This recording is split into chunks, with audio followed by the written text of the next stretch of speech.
우리 옆 사람하고 한번 인사하겠습니다. 주 안에 우리는 하나입니다 라고 인사하겠습니다. 네, 인사 안 하시는 분들이 있어요. 네, 한 번 더 인사하겠습니다. 싸가지 말고 참가지 됩시다. 시작. 네, 여전히 안 하시는 분이 있지만 넘어가겠습니다. 요한복음 15장은 포도나무와 가지로 유명한 말씀입니다. 제가 퀴즈 하나 내겠습니다. 하나님은 농부입니다. 그리고 예수님은 참 포도나무라고 말씀하셨습니다. 우리는 무엇입니까? 예, 가지입니다.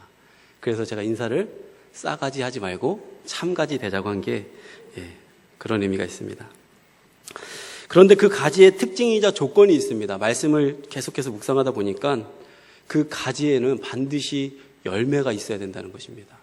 우리 사실 열매하면 상당히 부담 갖지 않습니까? 뭔가 결과물을 갖고 있어야 된다. 이게 사실 우리 안에 조금 많이 이것만 없어도 괜찮을 텐데 이런 고민들이 있는데 오늘 본문에 보면 반드시 그 가지는 열매가 있어야지 가지가 된다라고 이야기하고 있습니다. 열매가 없으면 제거당합니다. 반면 열매를 맺은 가지는 깨끗하게 하시겠다라고 2절에 나와 있습니다. 우리 2절 말씀 한번 읽어보겠습니다. 시작.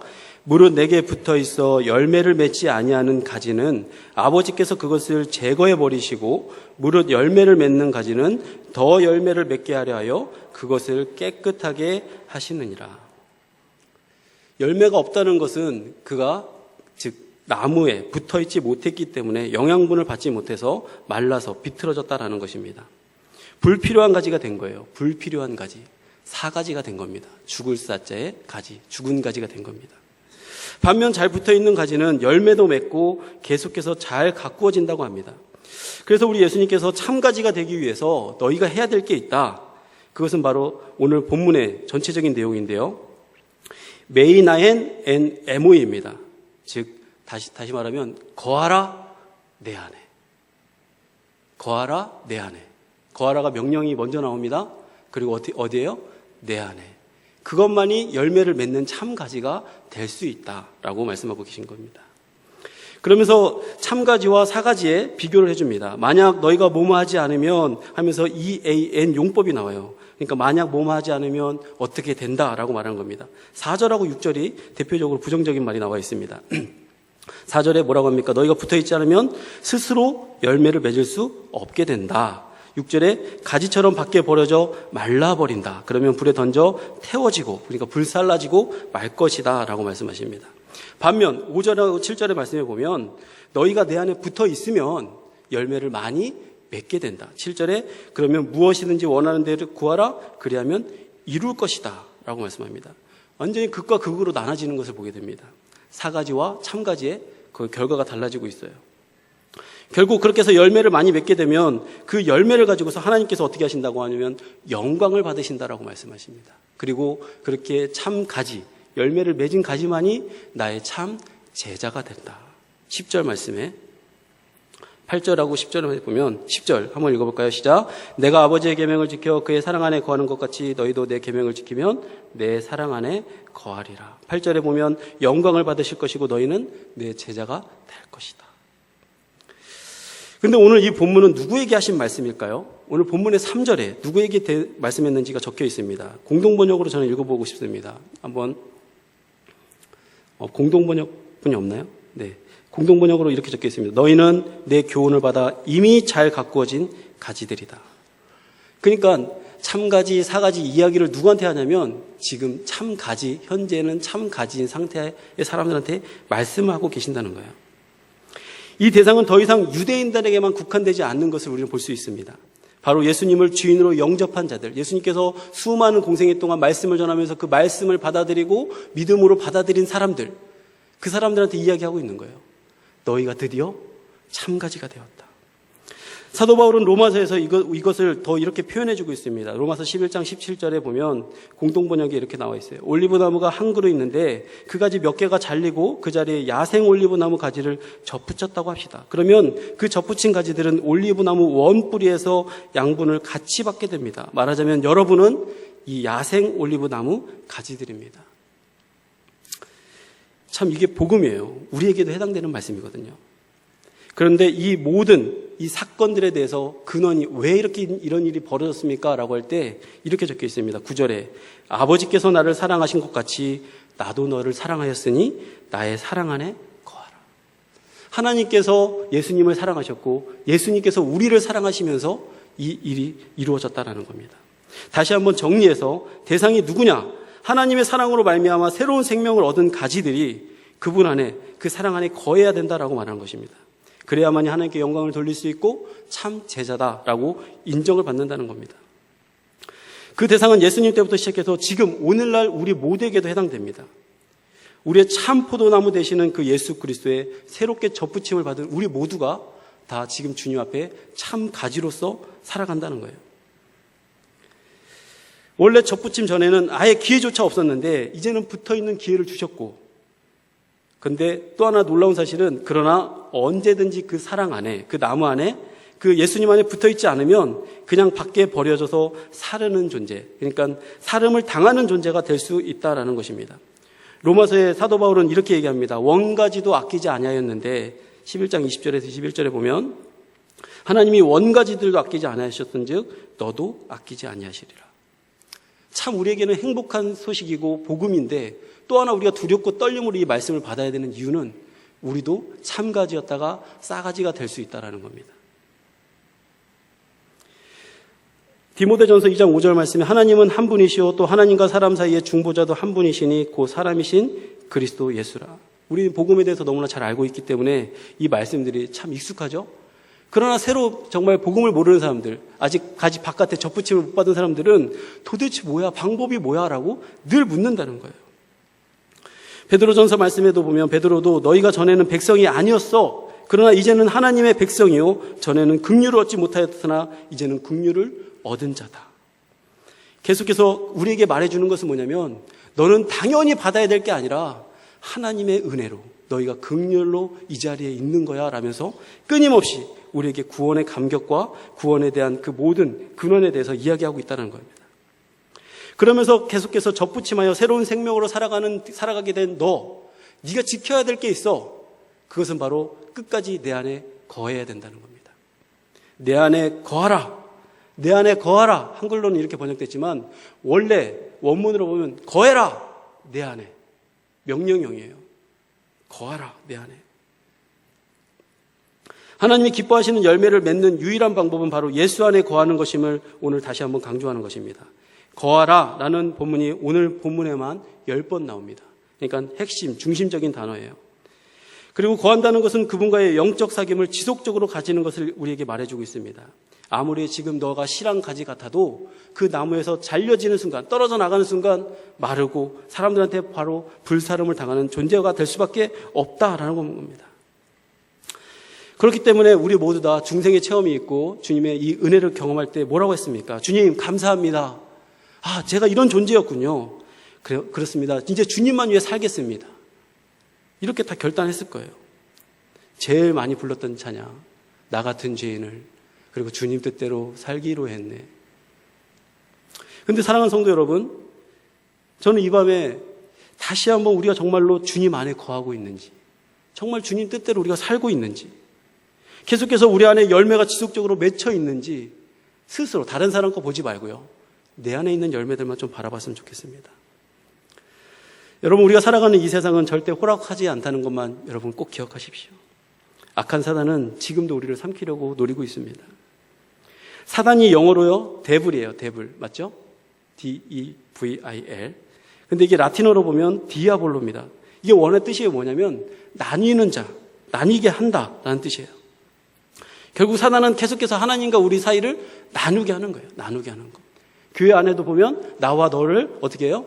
나누게 하는 거예요. 아까 우리 처음에 인사할 때 주 안에서 우리는 하나입니다 얘기할 때 하나 아닌 것 같은 사람 있지 않습니까? 우리 마음에 보면. 그러나 벌써 그 마음에 하나 아닌 것 같다는 마음이 그 안에 사단이 자리 잡고 계속 뿌리고 있는 거예요. 쟤는 아니야. 쟤는 아니야. 오늘 본문의 비유로 한다면 참 포도나무 대신 예수님에게서 떨어뜨려서 열매 없게 만들어서 불에 던져지게 하는 것, 그게 사단의 임무예요. 임무. 사단의 기능이고 사단이 할 일입니다. 사명이라고 해야 되나요? 이렇게 사단에게 속기 시작하면 예수님에게 붙어있던 사람들도 점점 이상하게 힘을 잃고 끊어져 버리는 상황들이 발생됩니다. 다른 사람 볼 거 없습니다. 성경의 대표적인 인물 딱 한 사람만 보면 됩니다. 가룟 유다입니다. 가룟 유다. 요한복음 13장 2절 말씀에 보면 마귀가 벌써 시몬의 아들 가룟 유다의 마음에 예수를 팔려는 생각을 넣었다. 처음엔 어떤 방법을 쓰냐면 생각을 넣는 것입니다. 그 생각이 잘못된 생각을 계속 뿌리는 거예요. 여러분, 그래서 우리가 오늘도 지금 계속 하루 종일 생각하시면서 사셨잖아요. 무슨 생각하고 사셨는지 스스로 점검해야 돼요. 내 생각들이 올바랐는지. 자꾸 오늘날 요즘에 계속해서 내 생각에 계속 불길한 생각들이 떠오르고 잘못된 생각이 떠오른다면 빨리 걷어낼 수 있는 방법을 찾아야 됩니다. 걷어내야 됩니다. 그렇지 않으면 나중에 그것이 여러분들을 크게 붙잡을 겁니다. 다윗도 속수무책으로 넘어졌던 거 보지 않습니까? 그냥 한번 옥상에 올라가서 우연히 봤는데 그냥 거기에 확 넘어지는 거예요. 마틴 루터가 우리에게 이런 유명한 말을 했습니다. 하늘에 날아가는 새들을 우리가 어떻게 할 수 없습니다. 맞죠? 요즘에도 지금 차에다가 막 똥 싸놓은 거 이런 거 보면 정말 화가 나요. 길거리에 비둘기도 왜 이렇게 많아요? 근데 어떻게 할 수가 없어요. 그러나 그 새가 내 머리 위에 둥지를 틀게 놔둬서는 안 된다. 그것은 안 됩니다라는 겁니다. 여러분, 우리가 생각하는 부분들이 이런 거예요. 처음에는 어쩔 수 없지. 아니요. 계속해서 싸워야 됩니다. 피 흘리기까지 싸워야 돼요. 철저하게 예방하고 만약에 우리가 감염됐다면 즉시 치료할 수 있는 방법을 찾아야 됩니다. 그렇지 않으면 우리도 모르게 어느새 따뜻해 싸우려는 기분 하다가 거기서 뜨겁게 삶아 죽는 거예요. 나중에 생각이었던 것이 나중에 어떻게 되냐면 사단의 역사에 완전히 붙들리게 됩니다. 요한복음 13장 27절 말씀에 보면 가룟 유다에게 직접 마귀가 들어가는 모습이 나옵니다. 한번 같이 읽어보겠습니다. 시작. 조각을 받은 후 곧 사탄이 그 속에 들어간지라. 이에 예수께서 유다에게 이르시되 내 하는 일을 속히 하라 하시니. 사랑하는 성도 여러분, 죄를 미워하시고요. 계속해서 우리 안에 잘못된 생각들 들어오면 걷어내시고요. 혹시 내가 계속해서 가룟 유다와 같이 걸어가는 거 아닌가 할 때 바로 즉시 회개하고 주님 앞에 더 달려가시는 저와 여러분 되기를 주님의 이름으로 축원합니다. 사실 그런데 제가 이렇게 말씀을 드리는 이유는 우리는 연약한 인간이기 때문에 그래요. 제가 전에도 한번 말씀드렸지만 주여 우린 연약합니다. 이 찬양 처음에 찬양단이 부르는데 그 노래가 그렇게 듣기 싫어요. 제가 한번 말씀드렸죠. 왜? 나 나약한 존재니까 나 계속 죄지을래요. 이렇게처럼 저는 막 처음에 들리더라고요. 근데 그게 사실 그 뜻이 아니죠. 주님, 우린 연약하지만 오늘 또 넘어졌던 사람입니다. 다시 은혜를 주십시오. 근데 이것이 그냥 어떤 습관적이 되고 죄를 미워하고 죄를 끊어버리는 결단이 안 이어진다면 이 찬양만큼 우리가 금지해야 될 찬양이 없는 거예요. 제가 요즘 몇 가지 복음성가 막 계속 금지곡을 만들고 있습니다. 너무 멀리 왔나요? 이런 것부터 해서. 때때로는 정체성 혼란이 오기도 하죠. 여러분, 기독교 온전히 예수님 믿으면서 세상에 나가서 살아가는데 여러분들이 정체성 혼란이 오고 막 머리가 막 복잡하지 않으면 여러분 뭔가 잘못된 겁니다. 나는 정말 세상에 나가서 잘 살고 싶은데, 정직하게 살고 싶은데, 빛으로 살고 싶은데 이거 어떻게 해야 되나? 이번만 눈 감고 할까? 이번만 딱 눈 감고 한번 할까? 이런 계속 하면서 내가 내 아니고 막 나 스스로 부정하고 싶고 계속해서 이러다가 나중에 주님 나도 몰라요. 그냥 주님 알아서 하세요 하면서 정신분열증 막 이상한 증세 나타나고 마음이 그 한번 범하고 나면 어떻게 해요? 얼굴이 굳어져가지고 펴질 수가 없고 때때로 저는 시편 말씀을 읽으면서 너무너무 이런 기도를 하고 싶을 때가 있어요. 시편 35편 1절에 보면 여호와여 나와 다투는 자와 다투시고 나와 싸우는 자와 싸워주소서. 저는 이런 기도를 하고 싶을 때가 있어요. 시편 3편 7절 말씀에 제가 어릴 때 이 말씀을 듣는데 너무 좋은 거예요. 왠지 아세요? 여호와여 일어나셔서 나의 원수의 뺨을 때려주십시오. 와, 이렇게 기도해도 되는구나. 예. 악인의 이빨을 꺾어주십시오. 예. 이빨 다 와, 이런 기도 할 수도 있는 거구나. 저는 그런 기도 해도 되는 줄 알았습니다. 그런데 어느 순간 예수님을 진짜 인격적으로 만난 다음부터 이런 기도를 하면 안 된다는 것을 알게 됐어요. 우리 예수님 굉장히 냉혹하신 분입니다. 마태복음 55장 44절에 뭐라고 말씀하십니까? 원수를 사랑하며 너희를 핍박하는 자를 위하여 기도하라. 형제들아 세상이 너를 미워하여도 이상히 여기지 말라. 여러분, 우리가 얼마만큼 세상에서 정신이 왔다 갔다 하는지 몰라요. 그죠? 여러분들 누가 짓밟고 무시하는데 막 웃어가면서 그래도 사랑합니다. 이게 거의 약간 정신 돈 사람들 아닙니까? 어제 우연치 않게 크리미널 마인드라는 그 범죄 심리학 드라마를 봤어요. 근데 거기 이제 마지막에 그 여자 그 범죄 저지른 사람이 마지막에 이런 얘기를 해요. 나도 당한 것 너도 당했지. 너도 이제 온전하게 살 수 있을 줄 알아? 너도 못 살아. 막 이런 얘기를 해요. 실제로 우리도 상처 받았는데 상처 안 받은 척 하니까 정신분열이 오는 거예요. 차라리 같이 막 쌍욕하면서 막 머리끄댕이 잡고 너만 뭐냐 나 예수 안 믿어 막 이런 막 하고 이러면 정신분열이 안 오는데 참아야 되니까. 예수님 말씀 막 떠오르니까 원수를 사랑하고. 근데 그거 막 지켜낼 힘은 없으니까 미치겠는 거죠. 그렇다고 우리가 범죄들처럼 똑같이 그렇게 할 수 있습니까? 그렇게 할 용기도 없어요, 사실요. 하라고 해도. 이번에 WCF 때 우리 아이들하고 이제 갔는데 거기에 이제 아이들이 굉장히 많이 은혜를 받았던 이유가 있는데 뭐냐면 모태신앙이었는데 주님을 끝까지 믿지 않다가 나중에 믿었던 목사님이 이야기하시는 말씀이 동감이 되겠더라고요. 공감이 되겠더라고요. 뭐냐면 막 아버님, 장로님, 어머님, 권사님 막 그러니까 교회 안 가면 막 지옥에 불쏘시게 막 이러면서 막 별 막 협박을 다 한다는 거예요. 그러니까 본인이 그 말을 막 세상당에서 나가지도 못하고 교회 밖으로 막 탈선해 나가지도 못하고 그렇다고 교회 안에서는 멀쩡한 척 하는데 멀쩡하지 않고 속은 예수님 믿지 않고 있고 그러니까 지옥에 대한 두려움도 있지만 실제로는 그 안에 예수를 인격적으로 만나지 못하니까 완전 미치겠는 거예요. 교회 안에서는 거룩하고 막 학생회 회장도 하고 청년회 회장도 하는데 밖에 나가면 나쁜 짓 다 하고 다니고 막 사탄의 막 숫자 이런 거 막 자기 아이디로 쓴다고 막 하고 예. 정말 중간에 껴가지고 이도저도 못하는 찌질한 모습이 막 나타난다는 거죠. 교회 안에 와서는 괜찮은 듯한 표정과 나름 신앙이 있는 모습으로 서 있는다는 것이죠. 오늘 여기 오실 때 막 거의 나 만신창입니다 하면서 이렇게 들어오신 분들 없어요. 그죠? 다들 다시 오실 때 한 번 더 화장 찍어 바르라 보시고, 예? 그죠? 그지 않습니까? 저도 머리에 다시 한번 빗고 오고, 예. 우리도 아무도 모르게 그런데 우리는 티를 내지 않지만, 그러나 우리 안에는 보면 이미 수 없는 공격들과 상처들로 해서 막 구멍이 났어요. 제가 우리 지난주에 학생회 설교할 때 보니 말씀드렸는데, 투명 컵에 구멍 막 뚫어놓고, 거기에 물을 담으면 물이 다 흘러나오는 거예요. 실제로 우리는 그 물 한 컵도 받을 수 없는 상태인데 멀쩡한 척 하는 거예요. 멀쩡한 컵인 것처럼 하고 있는 거예요. 왜 티를 못 냅니까? 목사님이, 권사님이, 장로님이 그 정도 믿음밖에 안 돼요. 라고 하면 이게 막 자존심이 상해서 허락이 안 돼요. 그러니까 밖에서는 막 다 총알 맞고 막 지금 만신창이가 돼가지고 막 뚫렸는데 교회 와서는 주여 막 은혜 받은 척하고, 그죠? 여러분 다른 사람은 몰라도 제가 오늘 아까 말씀드린 것처럼 내가 어떤 상태인지는 나는 알 수 있습니다. 마음에 구멍이 쑥쑥 나 있다는 것, 내 마음은 총 맞은 것처럼 구멍이 뻥뻥 나서 어느 누구도 품을 수 없고 담을 수 없는 상태라는 것, 다른 사람은 모를 수 있어요. 그러나 나는 안다는 겁니다. 그럴 때 우리는 주님 앞에 와서 이렇게 얘기해야 됩니다. 투시에르. 제가 지난주에 말씀에 투시에르라는 단어를 알게 되면서 굉장히 주님 앞에 막 감동이 되고 주님 감사합니다. 그렇군요. 아까 불렀던 찬양하고 비슷해요. 뭐냐면 투시에르는 펜싱 용어라는 거예요. 펜싱.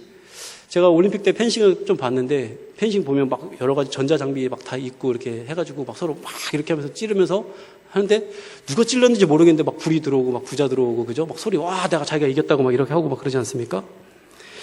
근데 그것은 오늘날 모습이고요. 원래 펜싱이라는 게 무도랍니다. 무도. 그래서 과거에는 예전에 너무나도 빠르니까 지금도 눈으로 잘 안 보여요. 찌른 사람도 자기가 찔렀는지 모를 정도로 그렇게 빠른 스포츠라는 겁니다. 무도라는 거예요. 근데 정확하게 한 사람은 안답니다. 누굴까요? 찔린 사람. 막 찔린 사람 누구라 했는데 몰랐어. 그래가지고 또 다시 하려고 했는데 그 사람이 찔린 사람이 뭐라고 말하냐면 그때 투시에라. 나 찔렸어. 라고 한다는 거예요.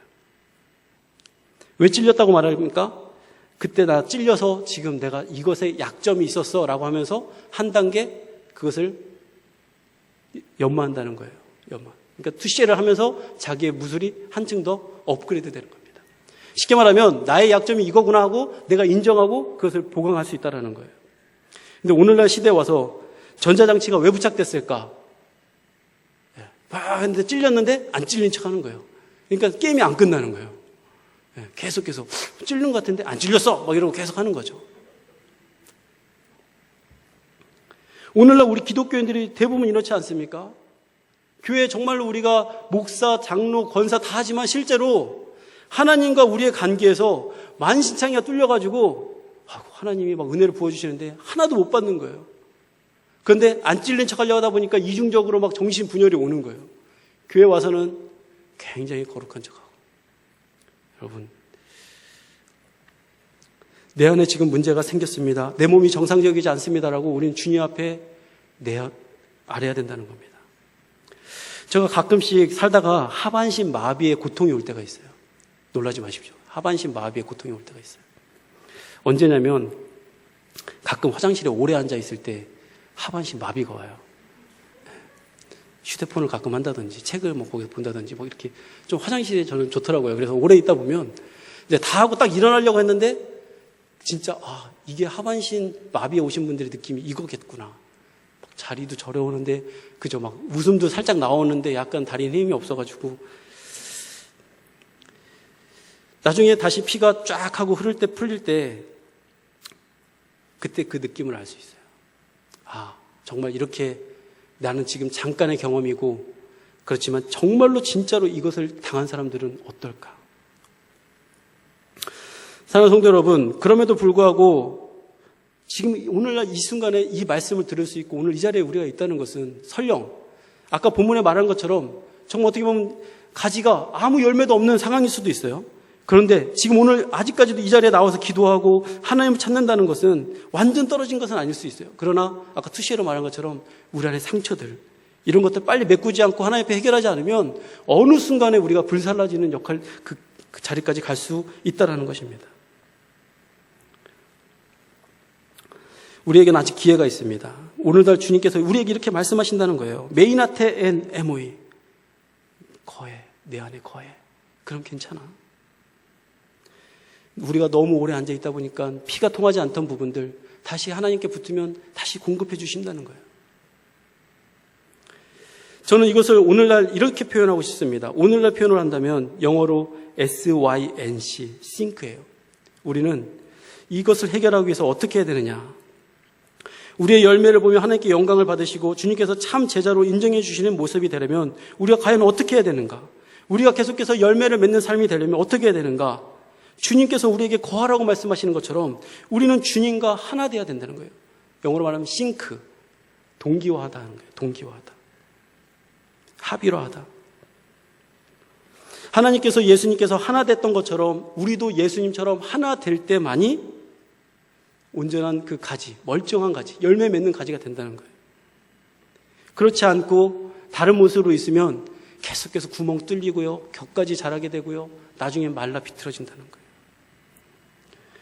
제가 자주 쓰는 그 휴대폰 어플리케이션이 있고, 그 컴퓨터 어플리케이션이 있습니다. 프로그램이죠. 그게 뭐냐면 네이버입니다. 네이버의 주소록. 제가 네이버 주소록을 잘 쓰는 이유는 네이버 주소록 정말 좋은 게 뭐냐면 거기다가 사진, 뭐 이름 다 입력해 놓고요. 다른 어플들은 사진들이 안 옮겨져 가요. 이해가 잘 안 되시죠? 한번 보여주세요. 예. 이게 이제 제 휴대폰에는 딱 고강호 지사님한테 전화를 한다든지 오면 저 사진이 뜹니다. 왼쪽에 이제 핸드폰 화면 딱 떠 있어요. 근데 오른쪽에 PC 화면에 다 정보를 입력하고 사진을 거기다 입력해 놓는 거예요. 왼쪽에 있는 사진을 오른쪽에다가 원래 입력해 놓는 거죠. 그러면 나중에 네, 그렇게 되면 그 나중에 동기화가 되어가지고 사진까지 다 되는 거예요. 그러니까 휴대폰을 만약에 이거 다 쓰고 새로운 걸 바꿔도 다시 들어가서 접속만 하면 그대로 쫙 들어와요. 그래서 저는 네이버 그 주소록을 씁니다. 물론 저 지금 정보가요 한 3년 전에 2014년도에 작업해놓고 한 번도 동기화를 하지 않았어요. 예. 지금 그러니까 사실 휴대폰 게 더 정확한 거죠. 그리고 그런데 이렇게 동기화하는 그 조건이 하나 있어요. 뭐냐면 한 개의 아이디로 들어가야지 같이 동기화가 된다는 겁니다. 네이버에 들어갈 때 평택성결교회 아이디로 들어가 놓고서 왜 동기화가 안 돼? 이러면 안 된다는 거예요. 한 개 더 넘겨주시겠어요? 그러면 제 아이디 김경애라는 아이디로 들어가면 그 아이디로 들어간 거에 거기 입력해 놓은 거는 그 아이디로 다시 여기든 저기든 딱 들어가면 동기화가 돼요. 너무 좋아요. 자, 지금 컴퓨터 모르시는 분들은 뭔 소리야 뭐 이러시고 계실 것 같은데 네, 관계 없습니다. 네. 자, 제가 핸드폰 다니면서 오늘 새로 바뀐 사람 이름을 입력했어요. 바꿨어요. 그리고 더 이상 이 사람은 연락하고 싶지 않아 하고 다 지웠어요. 그 다음 사진 넘겨주세요. 이거 이제 다음 넘겨주세요. 일단 한 번 더 넘겨주세요. 자, 이제 제 휴대폰에 이제 이렇게 되면 현재 제가 한 2,800명을 알고 있습니다. 이상해요. 왜 이렇게 많은지 모르겠는데 중복된 거 다 했는데 근데 네이버 주소록에 보니까 2,900명이에요. 제가 보니까 한 80명 이미 인간 정리했더라고요. 이렇게 그동안 한 80명 정리했는데 자, 이게 두 가지가 됐을 때 어떻게 합해야 될까 할 때 네이버가 딱 물어봐요. 어떤 걸 기준으로 네가 함께 싱크할 거냐, 동기할 거냐라고 물어봐요. 자, 만약에 내가 실컷 여태까지 3년 넘도록 휴대폰으로 다 바꿔놨어요. 누구 권사님 이름 바뀌었구나, 전화번호 바꾸셨구나, 다 바꿔놨는데 휴대폰 걸 아니고 컴퓨터 걸로 동기화 딱 해버리면 어떻게 됩니까? 3년 전으로 돌아가는 거예요. 그래가지고 다시 우리 권사님 전화해야지 하고 딱 전화했는데 권사님이 아니라는 거죠. 자, 여기가 제가 드리고 싶은 핵심입니다. 아까 일정도 이제 일정 한번 보여주시겠어요? 일정도 마찬가지예요. 제가 이번 달에 뭐가 있지. 다음 주부터 제가 휴가입니다. 네, 휴가에 있고 이렇게 있지 하고 다 적어놨어요. 그런데 저거 입력한 게 아니라 정걸로 딱 하면 어떻게 됩니까? 일정이 완전 다 틀어지는 거죠. 저는 이거를 말하고 싶은 겁니다. 즉 우리가 예수님 안으로 계속해서 마음을 바꿔가고 가지 않으면 우리가 하나님 안에 온전히 붙어 있을 수가 없는 거예요. 이 말씀을 묵상하다가 이런 생각이 들었어요. 성령의 9가지 열매, 우리가 정말로 예수님을 닮아가고 쫓아간다면 그것이 정말로 어려울까? 그것이 어려운 이유는요, 계속해서 주님을 바라보지 않고 계속해서 주님과 동기화하지 않기 때문에 그런 거예요. 동기화가 끊기는 이유가 뭘까? 주님으로부터 단절되는 이유가 뭘까? 완전히 멀어져 가기 때문에 그렇죠. 인터넷 접속이 안 되면 가끔 인터넷 접속 안 될 때 있지 않습니까? 전기 막 번개치고 이러면 갑자기 인터넷 안 되고 막 반나절 동안 안 되고 그랬는데 저는 몰랐는데 반나절 안 되는데 굉장히 답답하더라고요. 업무가 마비돼요. 아무것도 못 알겠네. 이런 상황들이 되더라는 것이죠. 사랑하는 성도 여러분, 제가 말씀드리고 싶은 것은 결국 우리가 예수님 안에 거하는 방법은 뭐냐면 우리의 모습을 계속 갖고 있는 게 아니라 예수님의 모습으로 우리가 바꿔가야 된다는 거예요.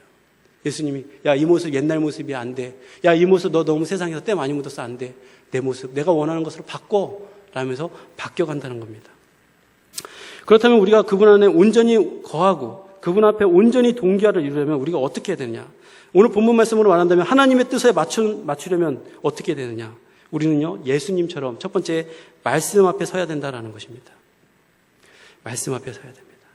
이 말씀에는 묵상, 말씀 통독, 큐티 다 포함됩니다. 조금 더 확장되게 말한다면 저는 예배까지 포함하고 싶어요. 여러분, 우리가 말씀을 얼마만큼 강조합니까? 오늘 기도회라고 모였는데, 그죠? 금요 성령 집회, 지금 좀 바뀌었지만 옛날에는 철야 기도회 이랬는데, 철야 기도회인데 왜 설교를 해? 막 이렇게 의문 들어갈 때 있지 않습니까? 특히 저처럼 이렇게 설교 길게 하는 사람들 만나면 기도회면 기도회를 좀 길게 했으면 좋겠어요. 막 이러면서 교회에 막 건의하시는 분들이 좀 있지 않습니까? 목사님 말씀은 짧게, 기도는 길게 하고 갔으면 좋겠다고. 근데 그 말씀도 맞아요. 저도 이해가 가요. 근데 말씀을 들어야 되는 이유가 뭐냐? 하나님 앞에 동기화하는 작업이에요. 여러분, 말씀은 읽어야 되고 계속해서 우리가 묵상해야 됩니다. 왜 그러냐면 하나님 말씀만이 우리를 가르치고 고치실 수 있기 때문에 그래요. 우리 예수님도요, 회당에 들어가셔서 성경을 피신 다음에 성경을 읽으셨어요. 이사야서 61장 1절 말씀. 그 말씀을 인용해서 읽지 않습니까? 누가복음 4장 18절에서 19절 말씀에 이렇게 말씀하십니다. 한번 읽어보겠습니다. 시작. 주의 성령이 내게 임하셨으니 이는 가난한 자에게 복음을 전하게 하시려고 내게 기름을 부으시고 나를 보내사 포로된 자에게 자유를, 눈먼 자에게 다시 보게 함을 전파하며 눌린 자를 자유롭게 하고 주의 은혜를 전파하게 하려 하심이라 하였더라. 예수님께서 회당에 가셔서 내가 설교하니까 받아 적어 이렇게 말씀하신 게 아니라 이미 구약에 있는 말씀을 펴서 읽으시면서 하나님 뜻이 이거야 라고 말씀하시더란 거예요. 우리가 읽는 성경, 말씀, 이것은 하나님의 감동으로 쓰여진 책이라는 거 우리가 너무나 잘 알고 있습니다. 특별히 히브리서 4장 12절 말씀, 하나님의 말씀은, 한번 읽어보겠습니다. 시작. 하나님의 말씀은 살아있고 활력이 있어 좌우의 날선 어떤 것보다 예리하여 혼과 영과 및 관절과 골수를 찔러 쪼개기까지 하며 또 마음의 생각과 뜻을 판단하나니. 왜 우리가 기도회라고 모여서 말씀을 듣나요? 네, 말씀을 통해서 내 생각들을 도려내는 작업을 하는 겁니다. 하나님 생각과 동기화하는 작업을 하는 것입니다. 다른 말로 한다면 내 자아를 없애는 작업을 하는 것입니다. 자아가 살아있는 사람은 말씀 시간에 잘 자합니다. 맞죠? 그런데 이 말씀을 통해서 자아를 죽이면 어찌할꼬 하며 회개하며 가슴을 치는 거예요. 계속해서 우리가 세상에 살다 보면 아까도 연약하고 막 그렇다고 말씀했지만 세속적인 것에 어리숙한 생각들이 우리 안에 얼마나 많이 침투해 있는지 몰라요. 어제 그저께 저희 아들하고 저기 남포동 영풍문고에 갔습니다. 둘이 이제 바람 쐬러 가자 하면서 갔는데 거기까지 갔어요. 저도 책을 막 본다고 이제 도는데 이 녀석이 저를 쫓아다니다가 조금 지루해졌는지 이제 거기 한 3-4번 가봤거든요. 그랬더니 자기도 거기 딴에 안다고 자기가 좋아하는 코너에 막 가가지고 막 보면서 막 보다가 하나씩 이렇게 들고 오는 거예요. 그러면서 아빠 이거 뭐예요? 라고 물어보는 거예요. 사달라는 얘기는 안 하고 아빠 이거 뭐예요? 그래서 제가 딱 받아들고 그럼 이거구나. 그러면서 이제 뭐 장난감 이야기 이름 불러주고 이거 얼마예요? 딱 보니까 23,000원. 예. 근데 예건아 이거 3살짜리야. 3세용이야. 그랬더니 우리 예건이가 이렇게 얘기를 하는 거예요. 난 형아니까 3살짜리 갖고 안 놀아요 돼요. 그러면서 스스로 마음을 정리하고 있는 거예요. 아빠가 안 된다고 했으니까 자기에게 어울리지 않는다는 말을 듣고는 혼잣말로 그것을 정리하고서 다시 막 갖다 놔요. 그러면서 또 다른 거 들고 와가지고 아빠 이거 봐주세요. 계속 얘기하더라고요. 그 말을 듣고 너무 귀엽더라고요. 마음속으로는 정말 23,000원짜리 사줄까? 근데 안 사줘요. 왜요? 그 아이는 지금 6살이에요. 3살짜리 사달라고 하는데 줄 수 없습니다. 저는 하나님 말씀이 우리에게 이런 거라고 생각합니다. 우리가 세상에 살면서 막 온갖 잡생각들을 하다가 보면 기준이 막 흔들려 있어요. 목사가 자꾸 막 오토바이 산다고 얘기하고 막 집에 가서 오토바이 사달라고 얘기하고 지금도 아직까지 유효해요. 80 몇 킬로까지 되면 사주는 걸로 이제. 근데 우리의 생각은 하나님의 말씀을 기준으로 해서 다시 한번 동기화해 나가는 것, 그게 바로 하나님 말씀입니다. 내 생각은 버리고 하나님 말씀으로 채우는 것, 그럴 때 우리가 흔들리지 않게 되는 거예요. 마태복음 7장 24절에 그러므로 누구든지 나의 이 말을 듣고 행하는 자는 그 집을 어디 위에 지은 사람 같다고요? 반석 위에 지은 지혜로운 사람 같다. 결국 우리가 세상에서 해야 할 말, 그리고 할 수 있는 말은 우리의 경험에서 나오는 말들이 아닙니다. 우리 자녀들에게도 내가 가르칠 때 아빠가 과거 이렇게 공부해봤는데 이렇게 공부하는 게 맞아. 뭐 이렇게 아무리 얘기해본들 소용없어요. 실패만 경험해요. 오직 그 아이에게 먹여야 될 게 있어요. 하나님 말씀입니다. 좌우의 날선 어떤 것보다 예리해서 그 아이의 혼과 영과 골수와 막 다 찔러 쪼개면서 그 마음을 바꾸시는 그 하나님 말씀을 가르쳐야 된다는 거예요.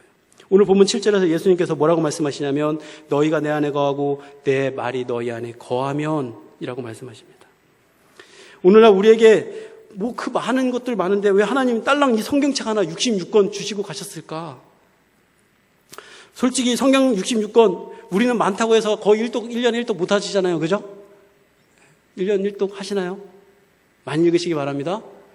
근데 목회자는 솔직히 이 성경을 읽다 보면 하나님 조금 더 많이 첨부해줘서 우리가 조금 더 자세히 알 수 있었던 내용들이 있었으면 좋을 것 같은데 왜 안 넣었습니까? 라고 생각 들 때가 있어요. 물론 저도 1독 하는 거 굉장히 부담됩니다. 그러나 목회자의 입장에서 말씀이 조금 더 자세했으면 우리가 오해하지 않을 부분들은 좀 더 첨부해 주시고 했으면 좋을 텐데 그런 생각이 들어요.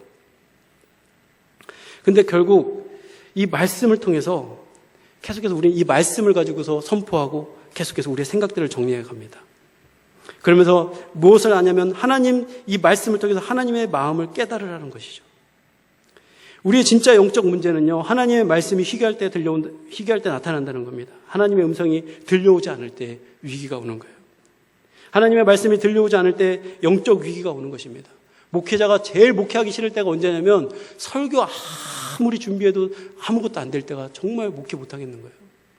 예. 근데 말씀이 막 한 주에 2개, 3개 막 나왔다. 주일 언제 되나? 우리 애들 언제 만나나? 언제 설교하나? 이렇게 되는데 한 주간 동안 아무리 하나님 말씀이 해도 희귀해서 아무것도 없으면 주일이 진짜 죽을 맛인 거예요. 토요일까지 막 잠을 못 자요. 우리도 말씀대로가 아닌 우리 생각대로 살아가다 보면 반드시 약할 때가 옵니다. 아까 말한 것처럼 순간 계속해서 끊어져 버리는 듯한 느낌. 내 몸이 아닌 하반신 마비가 오는 듯한 느낌이 오고 계속 그런 때가 온다라는 거예요. 그래서 골로새서 3장 16절 말씀에 보면 이런 축복을 하고 있어요. 한번 같이 읽어보겠습니다. 시작. 그리스도의 말씀이 풍부한 생명력으로 여러분 안에 살아있기를 빕니다. 여러분, 말씀은 놀라운 하나님의 사랑인 줄로 믿습니다. 말씀을 읽으면서 감동을 받아야 되고 꿀송이보다 더 단 그 말씀 앞에 우리가 나아가야 된다는 것입니다. 제가 이렇게 말이 갑자기 빨라졌냐면 이미 10시가 넘었어요. 10시까지 맞춰야 되는데 큰일 났습니다. 하나님 말씀 자주 듣고 설교도 많이 들어야 됩니다. 그것을 들으면서 기만 교만해져서는 안 됩니다. 저 목사님 저번에 했던 설교인데, 목회자들은요, 과거 했던 설교 했나 안 했나, 그거 똑같은 설교하면 안 되지 하면서 그거 고민하고 있어요. 그런데 여러분들은 했었어. 이것만 알지 정말로 그 말씀이 뭘 말했는지는 잘 기억을 못 하시는 것. 우리는 고넬료처럼 하나님 말씀을 받을 수 있는 사람들이 돼야 된다는 거예요. 누가 전하든, 누가 어떤 상황에 전하든 하나님 말씀으로 받는 겁니다. 조금 더 나아가서요, 하나님 말씀 듣고 집에 가면 기억 안 나죠?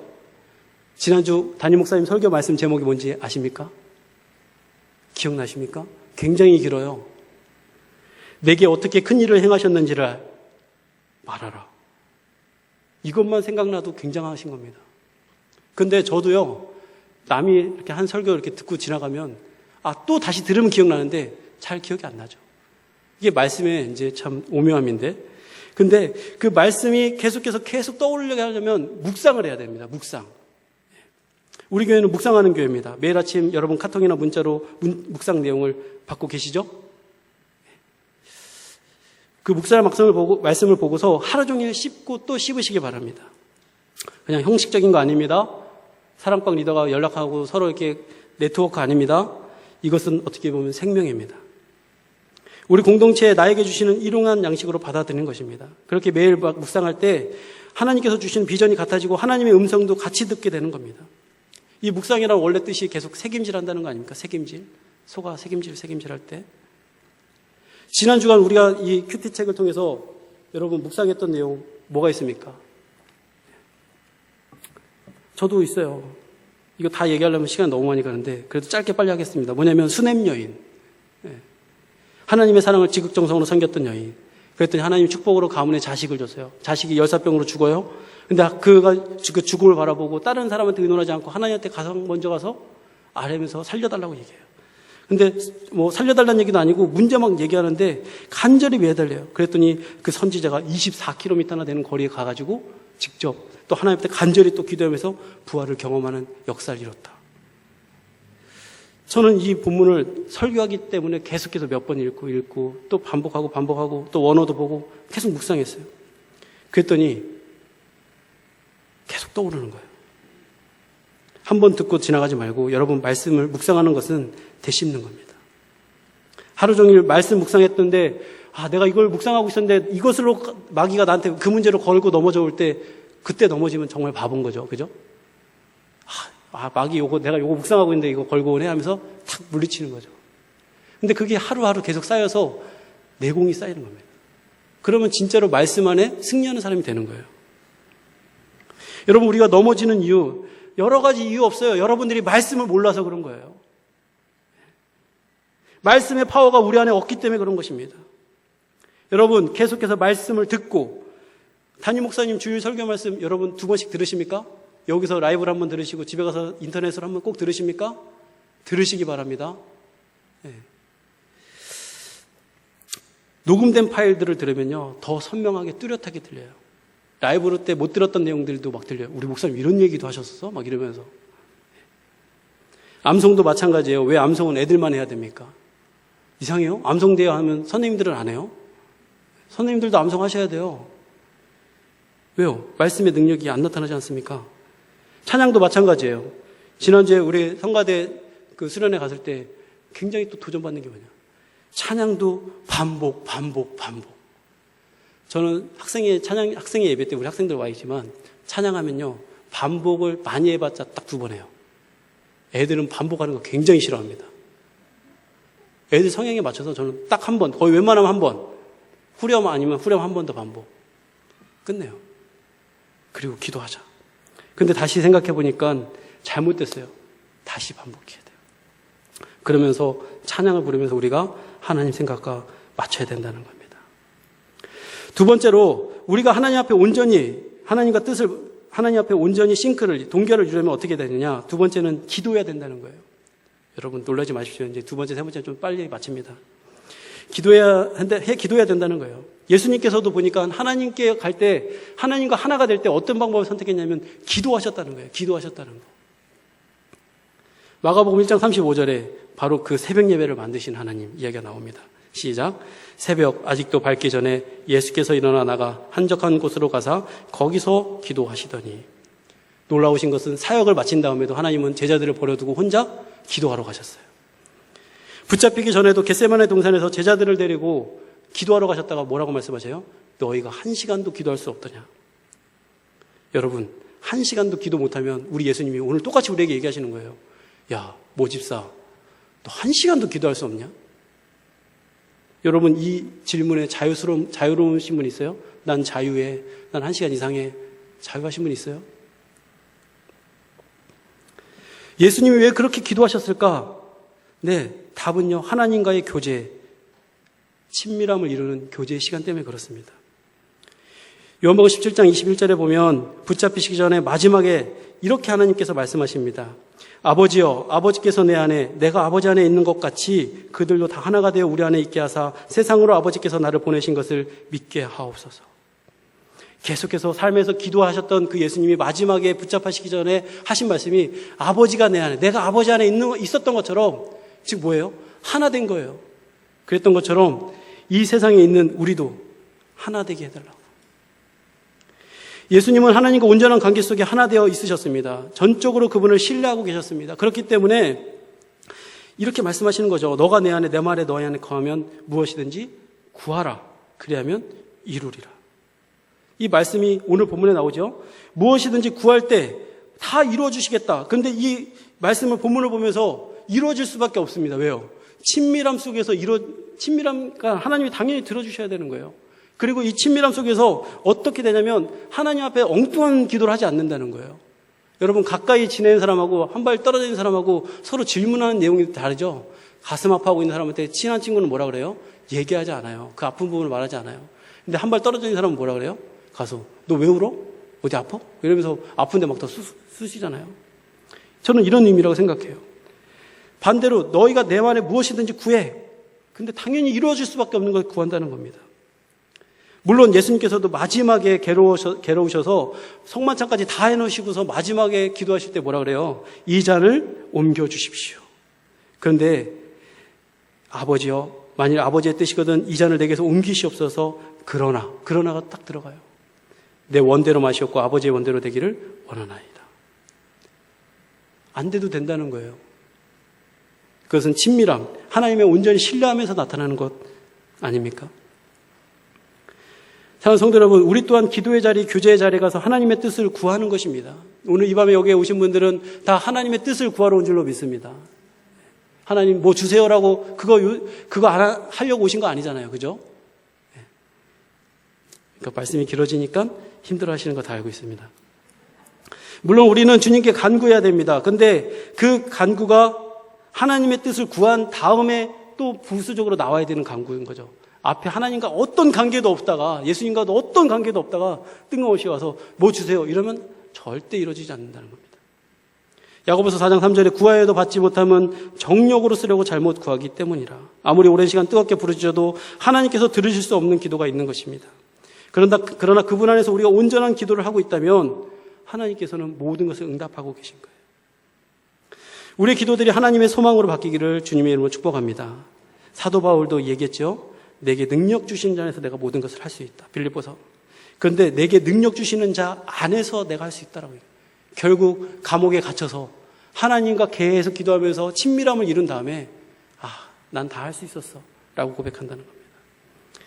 자칫 잘못하면 할 수 있다 하시니는 다 할 수 있어. 네가 협조 안 해서 그래. 이렇게 하는 게 아니고 하나님 안에 들어가 보니까 할 수 있다는 거예요.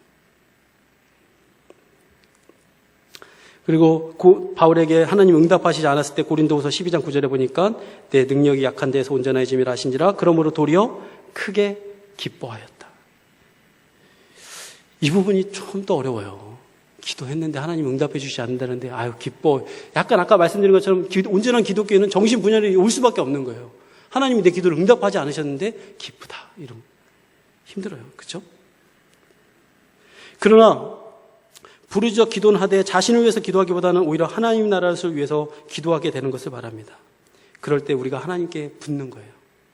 하나님께서 그럴 때 우리의 기도를 응답하시는 겁니다. 오늘 이 밤에 우리가 교회를 위해서, 나라를 위해서, 선교를 위해서 기도할 때 무슨 기도든 하나님이 응답하실 줄로 믿습니다.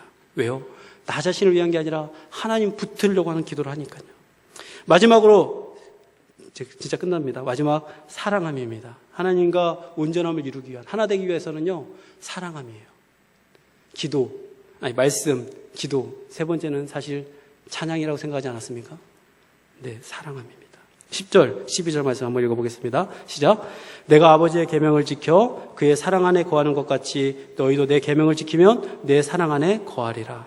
12절. 내 계명은 곧 내가 너희를 사랑한 것 같이 너희도 서로 사랑하라는 이것이니라. 사람이 친구를 위하여 자기 목숨을 버리면 이보다 더 큰 사랑이 없다. 하나님께서는 우리가 이 땅에서 서로 사랑함으로 하나님 앞에 붙어 수 있다고 말씀하십니다. 어떤 가지도 너 필요 없어 라고 말할 수 없다는 거예요. 서로 붙잡아주며 잘 붙어있도록 격려해야 될 대상이라는 것입니다. 누군가를 짓밟고 싶고 참수하고 싶은 마음은요, 주님께 붙어있을 수 없는 마음이에요. 아까 누구의 마음입니까? 사탄의 마음이에요. 그러나 사랑의 마음을 가지면 그곳이 천국이 됩니다. 11절, 내가 이것을 너희에게 이르면 내 기쁨이 너희 안에 있어 너희 기쁨을 충만하게 하라 함이라. 여러분, 이 교회 안에 또 우리가 혼자 붙어있다고 나 혼자 절대 그럴 수 없다는 것입니다. 우리는 온전한 공동체예요. 그래서 내 마음대로 좌지우지하기보다는 오직 주님께서 주인 되시고 우리 모두 다 함께 어우러져서 살 때 주님께 붙을 수 있는 온전한 정말 교회가 된다는 것입니다. 우리가 잘 아는 조덕산 장로님과 이자영 목사님 이야기 다 알지 않습니까? 야, 어떻게 우리 집 마부가 나를 제끼고 어떻게 교회 장로가 될 수 있어? 내가 이 교회를 세우는 1등 공신인데 어떻게 그럴 수 있어? 야, 진짜 이 교회 말고 내가 딴 교회 가겠다. 이렇게 하지 않았다는 거예요. 조덕산 장로님은 인정했어요. 그리고 나중에 이자희 목사님이 신학교 가서 공부하고 올 때 다시 그분을 담임 목사님 모셔서 잘 모셨다는 거예요. 옆 사람에게 한번 이렇게 우리 인사하겠습니다. 우리는 주 안에서 한 가지입니다. 시작. 네. 내 몸처럼 사랑하겠습니다. 시작. 내 몸처럼 사랑하겠습니다. 네. 말씀을 정리하겠습니다. 큰일 났어요. 20분입니다. 하나님과 예수님께서 하나 되셨던 것처럼 우리 또한 예수님께 붙어있는 자들 되기를 바랍니다. 그게 바로 하나님과 합일되는 거고 우리가 예수님 안에서 열매를 맺는 거라고 말씀하셔요. 그 붙어있을 수 있는 방법은 뭐냐면 우리의 생각, 우리의 이성으로 안 된다는 거예요. 하나님 말씀, 하나님 방법으로만 된다는 겁니다. 또 하나는 그건 뭐예요? 하나님 말씀이 우리에게 임했다면 반대로 우리는 기도하면서 하나님 앞에 다가가는 거예요. 계속해서 주님 앞에 친밀함으로 다가가는 겁니다. 여러분, 기도의 문들이 막힌 분들은 대부분요, 하나님의 신실함을 마음속으로 부정하고 있는 거예요. 아까 말씀드렸죠? 어떻게 하나님이 내 기도를 안 들어주셔? 바울은 오히려 기뻐했는데 우리는 하나님 내 기도를 안 들어주셔? 섭섭해. 마지막으로요, 그 온전히 이 교회를 주시면서 우리에게 뭐라고 말씀하시냐면 너희가 내 안에 붙어 있으려면, 너희가 좋은 열매를 맺으려면 서로 사랑해야 돼. 사랑하는 성도 여러분, 온전히 예수님과 하나 되시는 저 여러분 되기를 주님으로 축복합니다. 우리 함께 찬양했으면 좋겠습니다.